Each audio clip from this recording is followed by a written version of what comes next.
In today's Photoshop lesson, I want to show you something that I think everyone who uses RAW files should know how to do, and that is how to use Image Processor.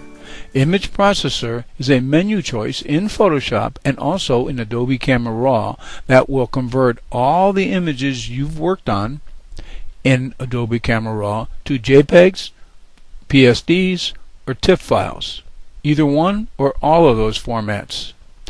Image Processor can be run from Photoshop or Adobe Camera Raw, and I'll show you both ways. Let's open up a couple images in Adobe Camera Raw, then I'll do a quick enhancement to each one, and then I'll easily convert all 10 processed images into JPEGs. So here we are in Bridge, and we have two images which have not been processed.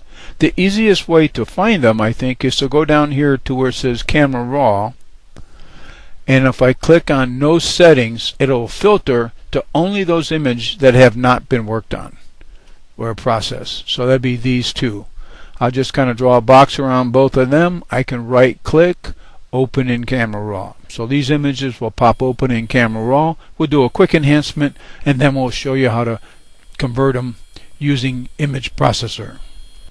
One way to convert images in Adobe Camera Raw is to click on the Auto button.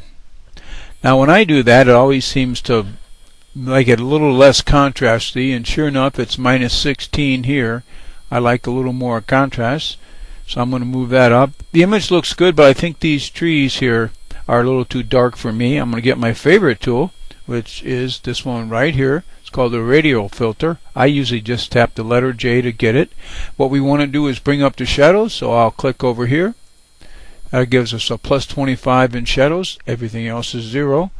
I'll draw a radial filter around these bushes here, and see how that lightens them up. Now I don't want to lighten this sky, so I'm going to take off a little bit of the highlights and hope the blue doesn't get lit up.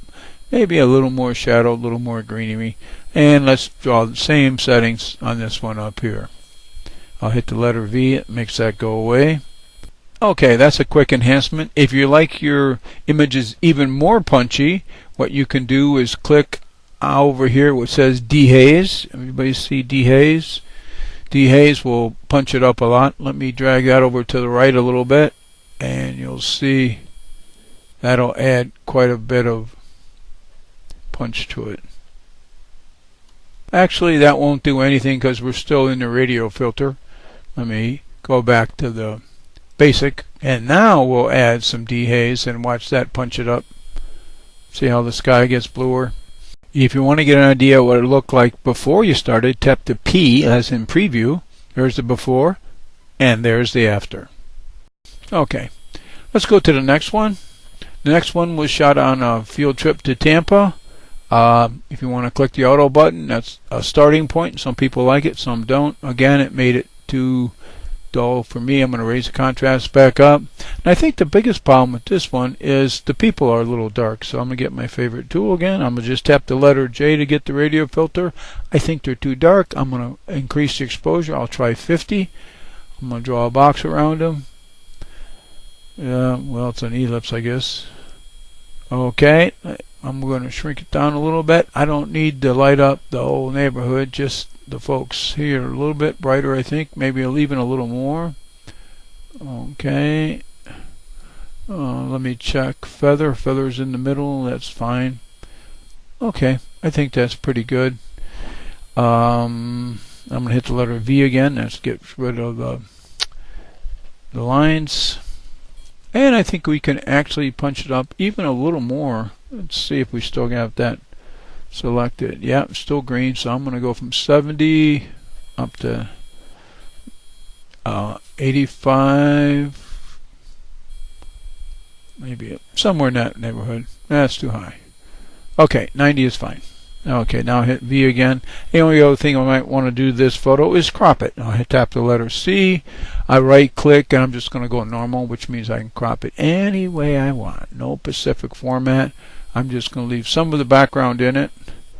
I don't need too much over here, I don't think. More of the people. Let's try that.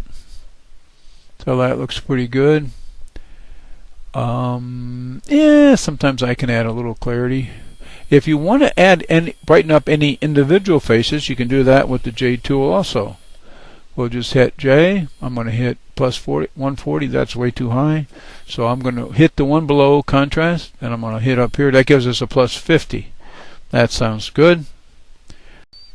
Okay, let's see. Who needs to be a little brighter? Maybe a little brighter here. We're just going to draw a little there. And maybe a little brighter here. Maybe she could be a little brighter. Maybe one more here. Anyway, you get the idea. You can kind of light up individual places with that tool too. What the heck? Let's just do him too. Okay. Anyway, you get the idea. Now I'm just going to click on Done. Okay, that brings it back into Bridge, and we have our two images. It's processing them, and now remember we had it set for no settings. Well, everything has a setting now. So I'm going to click on that, and now all 10 images appear, so the filter works fine. Okay, all we want to do is process these 10 images, and we want to do them all in a batch format. And this is where Image Processor comes into play. Now, I'll do it from Bridge, but let me show you how you could do it from Photoshop too.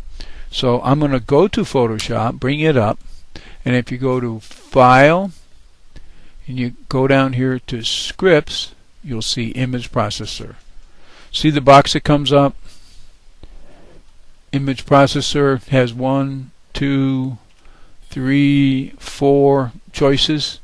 Okay, I'm just going to cancel this for now because I'll show you how you can do it in Bridge. Basically the same thing. So let me cancel that.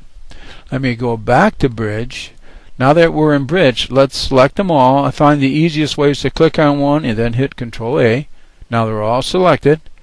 Now I'm going to go to Tools, Photoshop, and this time we just click on Image Processor. And look, we get the same box. It even took us into Photoshop. So it's not really necessary to go into Photoshop to do this. You can do it right from Bridge and end up in the same place. So let's study this box and see what we got. Okay, first of all, we got select images to process. Okay, 10. Process from Bridge, that's 10. That's correct. That's what we want to process, so that's good. Open to apply settings. Nope, we don't need to do that. Save in same location. Yes, we want that checked. That's got a little radio button next to it. That's correct. It's going to make a JPEG folder right below our normal folder where all these images are, and they'll be the processed JPEGs. Okay, number 3, file type. Save as JPEG. Yep, quality 10. That'll work fine. Convert to Srgb profile. Yes, let that convert to Srgb because it'll probably be used on the internet, and they do show up much better in the Srgb format. Now, besides the fit, we're going to go, you can click on this and you can type in any size you want in here, but we're going to go with the full size image. So we don't have to reduce the size. Or enlarge, I guess. We don't need Photoshop files, and we don't need TIFF files. So we'll leave those unchecked. And then at the very end here, we have run an action. You can put an action if you want to run that to each file, which we don't need to do. You can type your copyright information right in here, and that'll be embedded with the metadata. And do include the ICC profile. That'll help the computers and stuff to know what kind of file it is. Okay, so everything's good to go here. All we have to do is click on Run.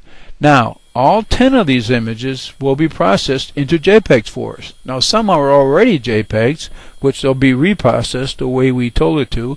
Some are RAW files, and they'll be converted for the first time into a real usable photo file, in this case a JPEG file. Now, it does take a while. It used to be on this computer it would take 2.5 seconds per image, but now that things have slowed down over the last 8 years, it takes a lot longer. So what I'll do is I'll pause, and then I'll come back when it's all done. Okay, after a couple of minutes, it's all finished. Now we'll go back to Bridge, and there we'll look at the images. Now we just did 10. You could have done 100 just as easy. You just would have had to go get lunch or something while they were processing. Now if we look over here, what we'll see is we have a new folder that we didn't have before. See this one that says JPEG? That wasn't here. That's the one that we just made. And here's our 10 process images. You can see these are JPEG images. They're all JPEGs. Even the ones that were JPEGs are still JPEGs.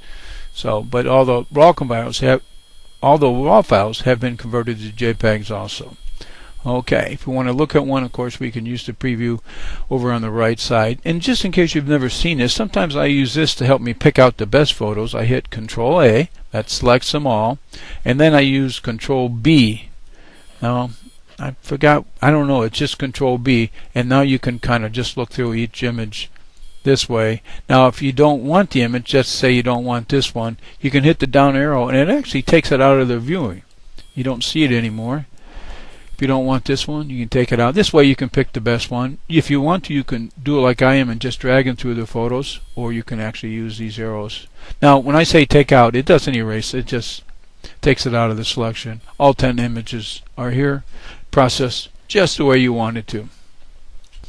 Well, that's it. Use Image Processor to process your RAW files and even JPEG files.